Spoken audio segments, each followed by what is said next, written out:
Esau and Yaakov, two brothers who, even at a very young age, still showed marked distinctions in their personality.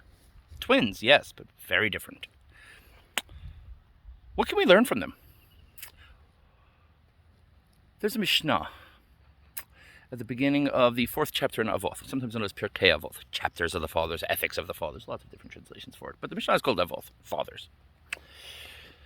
The first Mishnah in the 4th chapter is a somewhat famous one in which a man named Ben Zoma redefines certain characteristics internally rather than externally.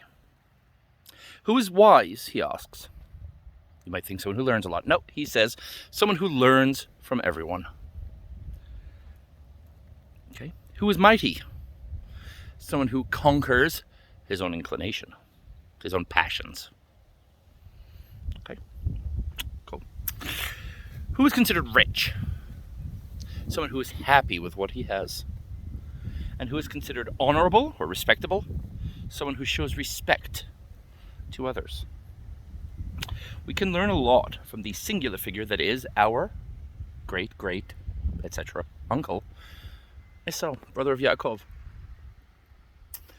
When Yaakov and Esau meet up in this week's Seder,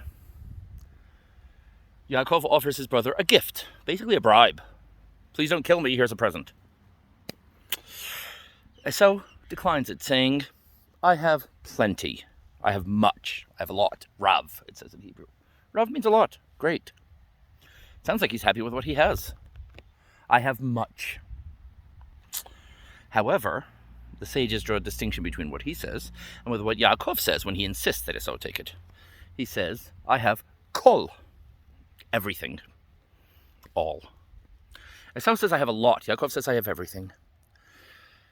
There's an old saying that a person who has 100 wants 200, and a person who has 1,000 wants 2,000. If you have a lot, you'll always want more. And the more you have, the more you want by comparison. Esau thought he had a lot, but it still meant that he wanted more. Yaakov said, I have everything. I have everything I need. I'm fine. I'm set. I don't need anything else. I don't have a lot. I have everything. Whether it be a lot or a little, he was happy with what he had. Who is mighty?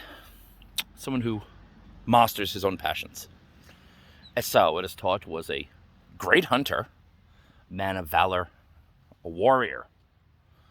But he was prone to bloodshed. It said that he slew the great Nimrod, a mighty hunter himself and a warrior figure as well. And Esau was able to overtake him.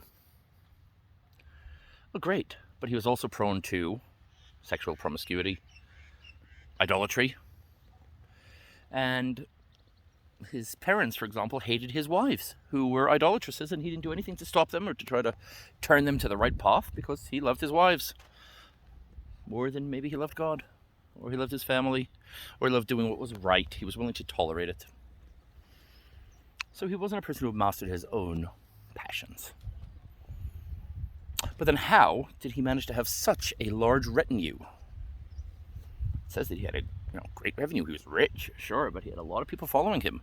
Why would they follow such a base individual who's ruled by his passions rather than by logic or rather than by a sense of what's right? Well, to be honest, we do see that in the modern world. And it's unfortunate. Some people let hate inflame them, and some people might have followed Esau for that reason. However, who is respectable? A person who shows respect to others. There's a tradition that the sages said that no one was ever able to fulfill the obligation of showing respect to one's parents more than our uncle Esau.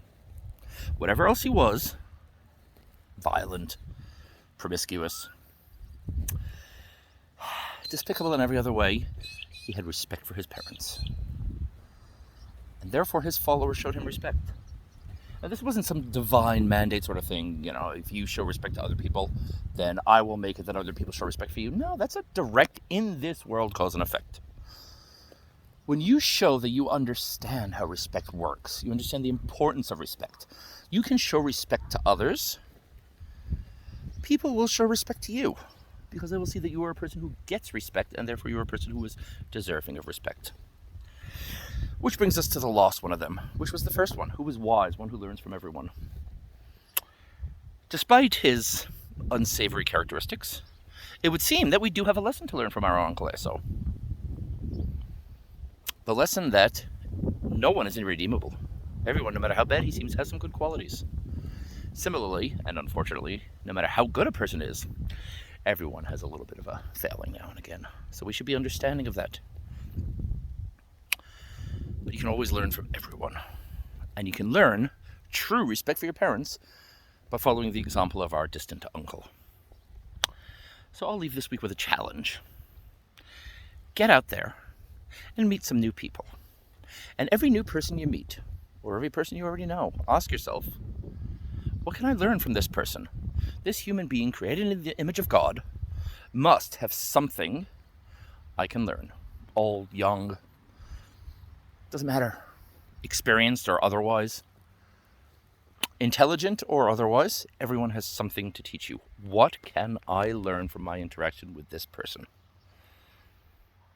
Get out there and let me know how it goes. Shabbat Shalom.